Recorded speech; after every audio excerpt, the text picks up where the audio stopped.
ইসরায়েলের আঘাতের মতোই তীব্র শীত গাজাবাসীর জীবনে নেমে এসেছে অভিশাপ হয়ে। সমুদ্রের উত্তাল ঢেউ যখন আশ্রয় পড়ছে, তার হাত কয়েক দূরেই ঠান্ডায় জুবুথুবু গাজাবাসীর প্রাণ। ছেঁড়া ফাটা তাঁবুগুলো আঁকড়ে ধরেই চলছে বাঁচার শেষ লড়াই। দিনের আলো নিভতেই বাড়তে থাকে শীতের তীব্রতা। গাজার বাস্তুচ্যুত মানুষের আশ্রয় শিবিরগুলো ততক্ষণে সমুদ্র আর বৃষ্টির পানি মিলেমিশে একাকার। ভেজা কাপড়েই কোলের সন্তানকে বুকে আঁকড়েছিলেন আমিনা সাদুল্লাহ। গণমাধ্যম কর্মীদের দেখেই গভীর রাতে জানান বাঁচার আকুতি।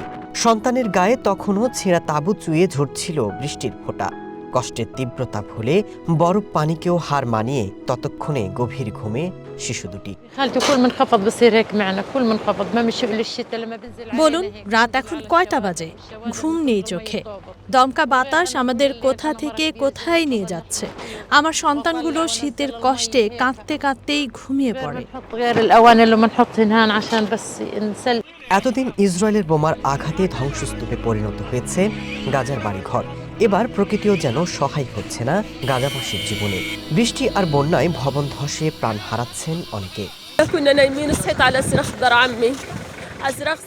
আমার চোখ কিছুটা ঘুমে ধরে এসেছিল।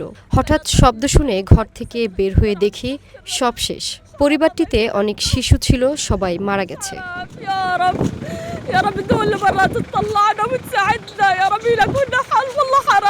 শীতের তীব্রতা, প্রবল বৃষ্টি, আশ্রয়ের অভাব, সবকিছুই এখানে এক ভয়াবহ দুঃস্বপ্নের মতো।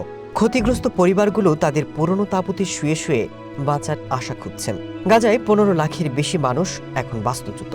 ইসরায়েল আর হামাসের মধ্যে যুদ্ধবিরতি লঙ্ঘন আর প্রথম ধাপে কিছু অমীমাংসিত থাকা সত্ত্বেও গাজায় শান্তি পরিকল্পনার দ্বিতীয় ধাপ শুরু হয়েছে। তবুও ফিলিস্তিনিরা দেখেনি আলোর মুখ, বরং দমকা বাতাসে তাঁবুগুলোর মতোই দুলছে গাজাবাসীর ভাগ্য। Masud Rana, one international desk.